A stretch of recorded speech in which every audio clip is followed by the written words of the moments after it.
যিশুর নামে পিতা ঈশ্বরের কাছে সকল শ্রোতার জন্য মঙ্গল প্রার্থনা করি। আজকের পবিত্র বাক্য প্রেরিতদের কার্যবিবরণী 5 অধ্যায় 7 থেকে 11 পদ। আর প্রায় 3 ঘন্টা পরে তার স্ত্রীও উপস্থিত হইল, কিন্তু কি ঘটিয়াছে তাহা সে জানিত না। তখন পিতর তাহাকে উত্তর করিলেন, আমাকে বলো দেখি, তোমরা সেই ভূমি কি এত টাকাতে বিক্রয় করিয়াছিলে? সে বলিল, হাঁ, এত টাকাতেই বটে।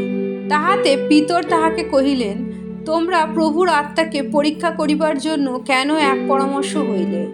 দেখো, যাহারা তোমার স্বামীর কবর দিয়াছে তাহারা দ্বারে পদার্পণ করিতেছে এবং তোমাকে বাহিরে লইয়া যাইবে। সে তৎক্ষণাৎ তাহার চরণে পড়িয়া প্রাণত্যাগ করিল।